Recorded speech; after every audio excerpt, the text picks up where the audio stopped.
Good morning students. बेटा अब तक मैं आपको फिजिकल डिवीजन में दो डिविजन्स करा चुकी हूँ। पहली द हिमालयाज, दूसरी है द नदर्न प्लेन्स। आज जो हम करने वाले हैं वो हमारी सबसे बड़ी फिजियोग्राफिकल डिवीजन ऑफ इंडिया है, जिसका नाम है द पेनिनसुलर प्लेटू, यानी कि प्रायद्वीपीय पठार। ये जो हमारा पठार है ये हमारी सारी डिविजन्स में सबसे बड़ा और सबसे पुराना, सबसे स्टेबल ज्योग्राफिकल फीचर है। इसको आपके सामने मैप है, देखकर आपको पता चलेगा ये ट्रायंगल शेप में है। इसका बेस उत्तर की तरफ है और जो इसका एपेक्स है वो साउथ में नीचे कन्याकुमारी पर ही जाकर मिलता है। इसके बाद इसकी अगर जनरल पूछेंगे तो 1600 किलोमीटर ये उत्तर से दक्षिण में यानी लंबाई और 1400 किलोमीटर इसकी पूर्व से पश्चिम में चौड़ाई है। इसका जो टोटल एरिया है वो 16 लाख स्क्वायर किलोमीटर है, यानी हमारे जितने भी फिजियोग्राफिकल डिवीजन्स है उसमें सबसे बड़ा यही क्षेत्रफल रखता है। इसके बाद अगर आप मेरे से पूछते हैं तो मैं बताऊंगी कि इसके उत्तर में कच्छ का मैदान यानी कि रण ऑफ कच्छ, फिर आपका अरावली हिमालय अरावली पहाड़ियाँ, उत्तरी भारत का मैदान, इधर आपके राजमहल हिल्स और फिर आपकी ईस्टर्न घाट और यहाँ पर वेस्टर्न घाट जिनको हम सादरी भी कहते हैं, सैदरीज, ये आपकी इसकी सारे चारों तरफ से बॉर्डर बनाते हैं। इसके अलावा जो इसकी स्लोप है वो वेस्ट टू ईस्ट है, यानी पश्चिम से पूरब की तरफ ढलान है। मैंने आपको पहले भी बताया है कि नदियाँ हमेशा ढलान के हिसाब से बहती हैं, क्योंकि यहाँ पर सारी नदियाँ, महानदी, गोदावरी, कृष्णा, कावेरी पश्चिम से पूर्व की तरफ बहती हैं और बंगाल की खाड़ी में गिरती हैं, बे ऑफ बंगाल में गिरती हैं। तो इससे हमें पता चलता है कि इसकी जो ढलान है वो इधर है। सिर्फ इसका दो मुख्य नदियाँ नर्मदा तथा तापी, दो रिवर ऐसी हैं जो ईस्ट टू वेस्ट बहती हैं, ये दोनों की दोनों, और ये इसलिए बहती हैं क्योंकि ये अपनी वो नहीं बनाती हैं वैलीज़ या अपनी घाटी नहीं बनाती, अपना मार्ग ये रिफ्ट वैली में बहती हैं, यानी कि फॉल्ट के कारण जो दो पृथ्वी के दो भाग जब एक दूसरे से दूर हटे तो बीच में जो घाटी बनी उसको रिफ्ट वैली कहते हैं। दोनों नदी तापी और नर्मदा दोनों उन नदियों घाटियों में बहती है। इस जो पूरा प्रायद्वीप है इसकी ऑन एन एवरेज 600 से 900 मीटर की एलिवेशन है, लेकिन काफ़ी सारे ऐसे प्रदेश हैं, पहाड़, चोटियाँ हैं, हमारी हिल्स के ऊपर के पार्ट हैं जो 1000 मीटर से भी ऊपर एलिवेशन के मिलते हैं। ये जो आपका इसमें हाँ, एक ऐसा पार्ट है जो कि आज तक कभी भी जलमग्न नहीं हुआ है, यानी कि ये एक ऐसा पार्ट है जो कि आज तक हमेशा धरातल का पार्ट है, जो समुद्र से ऊपर ही रहा। It has never been submerged under the sea. मैं आपको इसके साथ एक और बताना चाहूँगी, जो बच्चे बहुत होशियार हैं, अच्छी मेमोरी रखते हैं, ज़्यादा पढ़ सकते हैं, वो इस बुक को करेंगे कंसल्ट, जिसमें से मैं पढ़ाती हूँ आपको, जो बहुत डिटेल में डी.आर. खुल्लर की बुक है। हिंदी मीडियम के बच्चे, ये अभी लेटेस्ट एडिशन है डी.आर. खुल्लर का, 325 रुपये का, ये ले सकते हैं। इंग्लिश मीडियम के बच्चे मैंने कल ही आपके लिए किताब मंगवाई है देखने के लिए और मुझे ठीक लग रही है। अगर आप इसको भी पूरा कवर कर लेंगे, इंग्लिश मीडियम के बच्चे इसको, ये again it is of 325 rupees, और ये आपकी geography of India and practical geography, तो ज्योग्राफी ऑफ इंडिया इसमें काफ़ी कुछ कवर हो जाता है। तो आपका जो दक्षिण का पठार है ये हम इसकी जनरल इंट्रोडक्शन है। उसके अलावा जैसे मैंने यहाँ पर बताया है, दक्षिण का पठार जिसको प्रायद्वीपीय पठार या पेनिनसुलर प्लेटू कहते हैं, दो चीज़ों से बना हुआ है, एक पठारों से और एक पहाड़ियों से। जो पठार हैं उसमें सबसे पहला इंपॉर्टेंट है मालवा का पठार, दक्षिण का पठार, छोटा नागपुर का पठार, मेघालय का पठार, और जो पहाड़ियाँ हैं वो Aravalli, Vindhyachal, Satpura, western Ghats and eastern Ghats. अगर आपके सामने मैं ऐसे जो मैप है उस पर मेरे से आप मोटा मोटा पूछेंगे, ये मालवा का पठार है, ये दक्षिण डेक्कन प्लेटू या दक्षिण का पठार या दक्खन पठार एक चीज़ है, और ये सारा का सारा जिसको हम प्रायद्वीपीय पठार या पेनिनसुलर प्लेटू कहते हैं दूसरी चीज़ है। तो पेनिनसुलर प्लेटू में मोटे 4 टुकड़े अगर मैं करूँगी तो मालवा का पठार, दक्षिण का पठार, छोटा नागपुर का पठार और मेघालय का पठार, ये 4 पठार निकल कर आते हैं। अगर मैं पहाड़ियों की बात करूँगी, अरावली, विंध्याचल, सतपुड़ा, वेस्टर्न घाट और ईस्टर्न घाट्स, ये मैं 4-5 प्रमुख पहाड़ियों के बारे में आपको बताऊंगी। जो मालवा प्लेटू है वो फिर से ट्रायंगल शेप में है, देखकर पता चलता है। ये रफली ट्रायंगल होता है। आप इसको ऐसे ना सोचें कि बिल्कुल सही से हमने स्केल से बना दिया है, ट्रायंगल शेप में है। इसका जो ऊपर इसके नॉर्थ वेस्ट में नर्मदा और विंध्याचल, और इसके नहीं नॉर्थ वेस्ट में इसके अरावलीज है, नॉर्थ ईस्ट में इसके गंगा का प्लेन पड़ता है। ये नर्मदा और विंध्याचल के ऊपर नॉर्थ वेस्ट में खुद स्थापित है। इसमें से जो प्रमुख नदी है उसका नाम है चंबल, जो जब बहती है तो बैड लैंड्स बनाती है, जिसको हम हिंदी में बीहड़ कहते हैं। बीहड़ का या बैड लैंड्स का मतलब है ये बहुत ही डायसेक्टेड टोपोग्राफी छोड़ती है, यानी बहुत सारे रवाइज, बहुत सारी गलीज, यानी कटे फटा पूरा बारिश के दिनों में छोटे छोटे स्ट्रीम्स में बढ़ जाती है, चैनल्स में बढ़ जाती है। और पूरे इस पठार में जो चंबल का एरिया है वो बहुत ही कटा फुटा है। That is not fit for agriculture, it is very barren, not fertile at all. और इसमें साथ में इसकी जो स्लोप है, अगर आप हमारे से पूछते हैं तो इसकी स्लोप नॉर्थ ईस्ट स्लोप है, यानी कि इस तरह से ढलान है, इधर से इधर जा रही है, नॉर्थ ईस्ट की तरफ ढलान है। इसी कारण से चंबल तथा बेतवा दो प्रमुख नदियां हैं जो जाकर यमुना को ज्वाइन करती है, उसकी ट्रिब्यूटरीज हैं।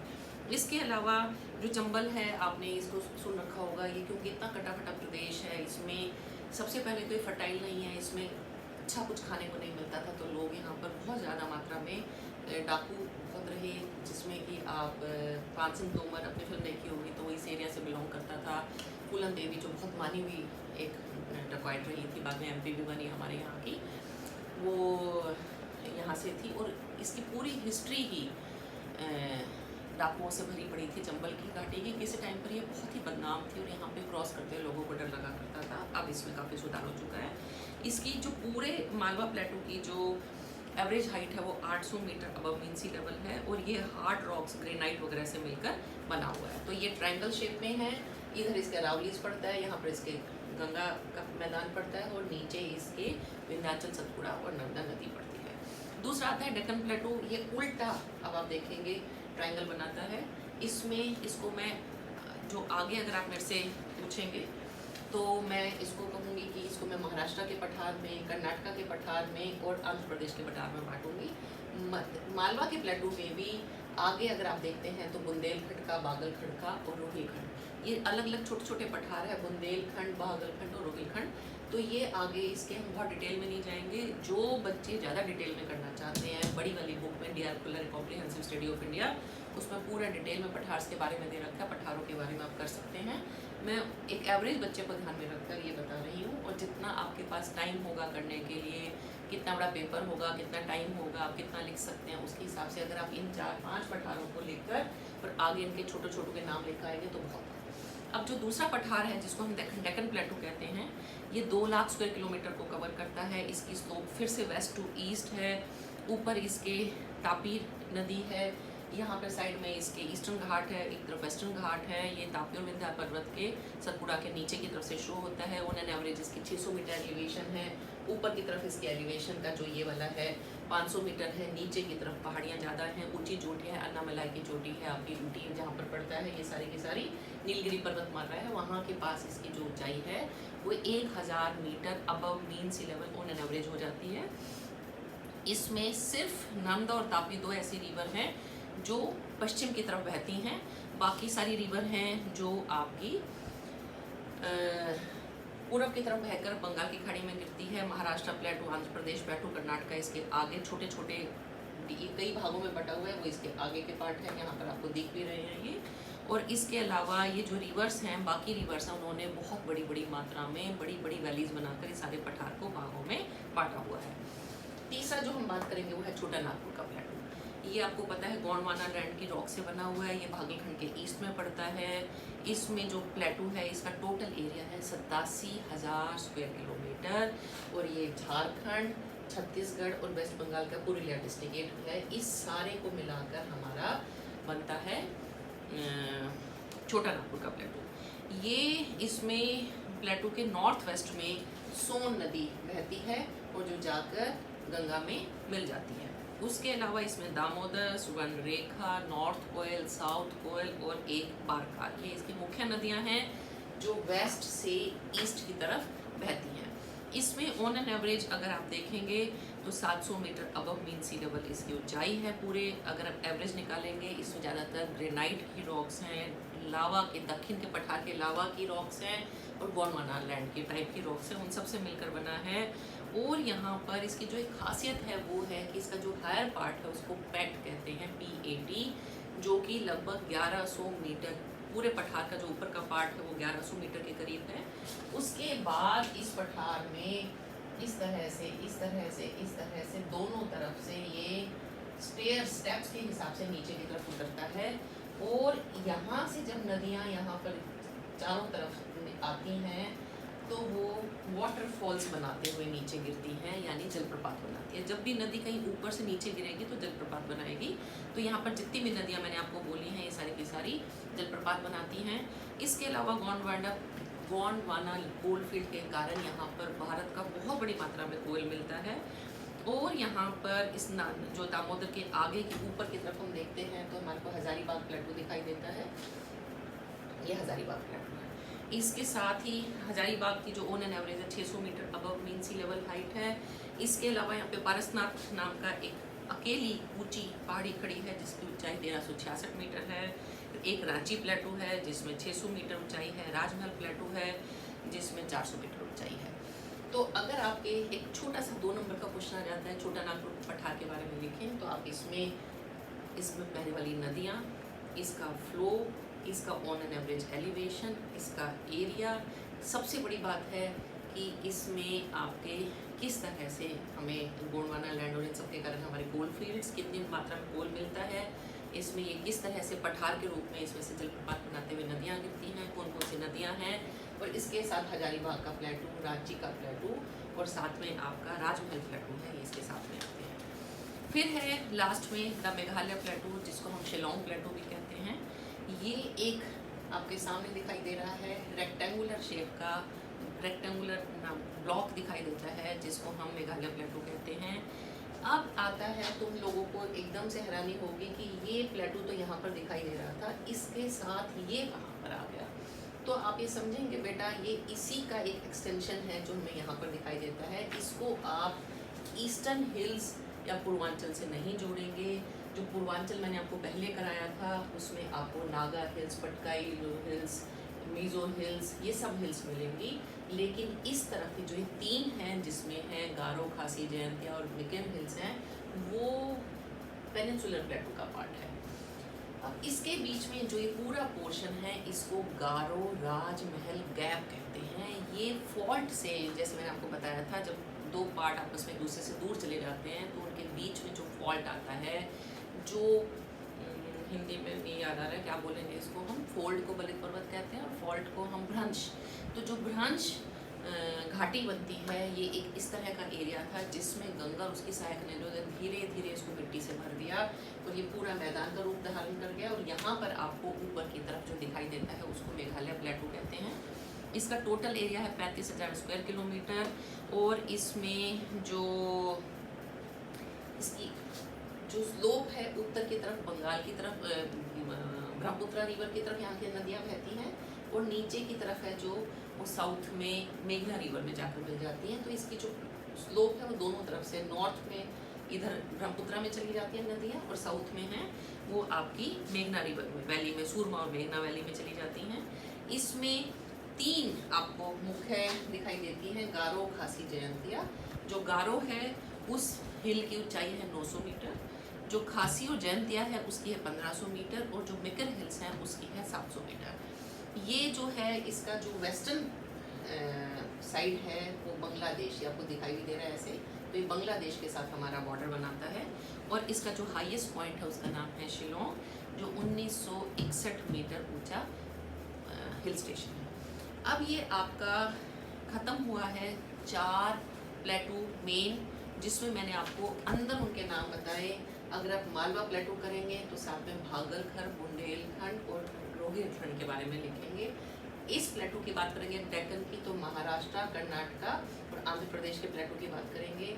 छोटा नागपुर का प्लेटू लिखेंगे तो साथ में रांची का प्लेटू, हजारीबाग का प्लेटू और साथ में आपका एक क्या था राजमहल का प्लेटू, इसकी बात करेंगे। उसके बाद आप एक मेघालय प्लेटो की बात करेंगे। टोटल मिलाकर आप इन सबको बताएंगे। एक और इसमें चीज़ निकल कर आती है जो आपको यहाँ पर दिखाई दे रही है, जिसको हम कहते हैं छत्तीसगढ़ प्लेन। छत्तीसगढ़ जो प्लेन है, ये जो आपका ये वाला जो छत्तीसगढ़ प्लेन है, ये इकलौता यहाँ पर ऐसा प्लेन एरिया है जो कि जिसका नाम है वो निकल कर आया है वहाँ के पुराने टाइप के जो राजा थे। एक मिनट में आपको इसमें से उन्होंने 36 फोर्ट बनाए थे। 36 फोर्ट छत्तीसगढ़, वहाँ से ये नाम निकला। और वो उस टाइम के कुछ राजपूत राजा थे जिनके टाइम का ये बना हुआ है वहाँ के, इस कारण से इसको नाम मिला। उसके अलावा जो छत्तीसगढ़ का आपका प्लेन है, इसमें हैथेवंशी राजपूत थे जिन्होंने बनाया। ये जो प्लेन है, ये इसमें पूरे पेनिनसुला में जहाँ पर पठार और पहाड़ियाँ उनके बीच में निकल कर आता है सोसर शेप में। सोसर का मतलब होता है जो आपकी प्लेट ऐसे वाली, ऐसे इस शेप में ये प्लेन है, जिसमें कि अपर महानदी ने इसको सारा का सारा इसके बीच में से बहती है वो कर रखा है। उसके बाद ये जो प्लेन है, इसमें आपको हॉरिजॉन्टल बेड्स मिलते हैं, लाइमस्टोन यानी चूने के पत्थर और शेल के। और इसकी जो एवरेज है हाइट वो 250 मीटर ईस्ट में और 330 मीटर वेस्ट में पड़ती है। तो सिर्फ आपको 2-3 ही लाइनें बताकर आनी है कि छत्तीसगढ़ जो प्लेन है उसका नाम कहाँ से, जो मैदान है कहाँ से आया। सोसर शेप में है, इसकी ऑन एवरेज कितनी वो है हाइट इसमें, और ये जो है इसमें से अपर महानदी है वो ड्रेन करती है इसको सारे को। ये आज आपका एक छोटा सा पार्ट खत्म हुआ है। मैं 2 पार्ट्स में इसको कराऊंगी। आज का जो पेनिनसुलर प्लेटो का पहला पार्ट था वो था पठार, और कल जो हम करेंगे वो है पहाड़ियाँ। इसके बाद आज का जो आपका काम है वो है, आपने यहाँ से गुजरात से लेकर राजस्थान का आउटर बॉर्डर, फिर जम्मू कश्मीर, यहाँ पर पहुँचकर यहाँ तक आप कर चुके हैं। आज आप इसका पूरा कंप्लीट करके इसका मैप बनाना शुरू करेंगे। जब आप इसका मैप बनाएंगे तो आप सिर्फ ये 2-3 पठारों के सिर्फ ऐसे नाम लिख देंगे। यहाँ लिखेंगे मालवा का पठार, यहाँ पर लिखेंगे दक्षिण का पठार, यहाँ पर लिखेंगे छोटा नागपुर, यहाँ पर लिखेंगे छत्तीसगढ़ प्लेन, और यहाँ पर मेघालय प्लेटो। उसके बाद अगर आपको ज़्यादा डीप में जाना है तो जहाँ जहाँ पर भागलपुर और बुंदेलखंड वगैरह के नाम लिखेंगे। अगर आप लिखना चाहते हैं तो हजारीबाग, रांची का प्लेटो, ये वो नहीं तो आप सिर्फ मोटे मोटे लिखेंगे, ये भी ठीक है। लेकिन साथ में आप अरावली, विंध्या, सतपुड़ा, वेस्टर्न, ईस्टर्न घाट्स इनको बनाकर आएंगे। ये आपका दक्षिण के पठार का मैप कंप्लीट होगा। इसके साथ ही आपने इसका जो मैं बता रही हूँ चार्ट बनाएंगे, जैसे आप बनाते रहे हैं, और आप इसके टेबल्स बना सकते हैं कि कौन सा पठार कितने एलिवेशन पर है, कौन कौन सी नदियाँ बहती हैं, क्या खासियत है, और कौन सी पहाड़ी कितनी एलिवेशन पर है, उसमें मुख्य चोटियाँ कौन कौन सी हैं, और वो कहाँ से कहाँ तक बहती है, खड़ी हुई हैं, चल रही हैं, वो वाले आप सारा बताएंगे। इनका एक्सटेंशन कहाँ से कहाँ तक है। अब रही बात आपके पिछले होमवर्क की, जिसमें से अब अंजलि दोबारा से एक लिस्ट बनाकर, अब तक जिन बच्चों ने नदन प्लेन का कर दिया है उनकी एक लिस्ट बनाकर मुझे देगी। उसके साथ साथ ही आप लोग जो मैप बना रहे हैं, कुछ बच्चे बहुत अच्छा बना रहे हैं, कुछ कोशिश कर रहे हैं, कईयों का अच्छा नहीं है, कुछ बना ही नहीं रहे हैं। जो बच्चे कोशिश कर रहे हैं, जो अच्छा बनाने का एफर्ट कर रहे हैं, आपको मैं दोबारा बता रही हूँ बेटा, मैप वो अच्छा है जो बोल्ड हो, जिसमें देखते पता चले कि बच्चे में कॉन्फिडेंस है। आप इतनी हल्की हल्की लाइनें बनाते हो दिखाई नहीं देता एक, और मैप वो अच्छा है जो एक्यूरेट हो। अब यहाँ पर हिमालयाज मैंने दिखा रखे हैं, रेंजेस ख़त्म होती हैं, आप इसको पंजाब तक लेकर आ रहे हैं। ये इतने से में सारी आ जाती है। आप इतना चौड़ा 3 बड़ी बड़ी लाइनें खींच रहे हैं, आप ऐसे नहीं करेंगे। आप हमेशा ध्यान रखेंगे, मैं आपको दोबारा बता रही हूँ, गलत मैप से अच्छा है आप मैप ना बनाएं। अगर आप गलत मैप बनाते हैं, आप अपना टाइम ख़राब करते हैं और टीचर के ऊपर गलत इंप्रेशन जाता है कि बच्चे को मैप नहीं आता, उल्टा बना रहा है, गलत बना रहा है। आप जितने भी मैप बनाएं उनको एक्यूरेट बनाएं, प्रैक्टिस करें, और मैप का तभी फ़ायदा होगा जब आप उसको जल्दी ख़त्म करेंगे। आपकी इतनी प्रैक्टिस होनी चाहिए। जब मैं आपको फिज़िकली हम क्लास लेंगे तो मैं आपको 1 मिनट दिया करूँगी, आप आउटलाइन मैप बनाकर हरियाणा, हिमाचल भरें, हिमालय पर्वत भरें। तो आप घर पे सोच कर चलें, टाइमर लग रखें कि मुझे आज बनाने में कितना टाइम लगा। लास्ट ईयर जब मैंने आप लोगों से डायग्राम बनवाया था तो आप लोग रब किए जा रहे थे, आपको याद होगा, बार बार उसी डायग्राम को, उसको, चाहे वो फिर हमारा क्रिस्टेलर की थ्योरी थी, फ्रॉन्थनन की थ्योरी थी। तो आप ऐसे नहीं करेंगे। मैप में जब कॉलेज खुल जाएगा, मैं आपको सीनियर लड़कियां हैं उनको बुलाकर एक बार दिखाऊंगी कि वो एक ही बार में फटाक से बस अपना मैप बनाती थी और उसमें भर देती थी सेकंड्स के हिसाब से।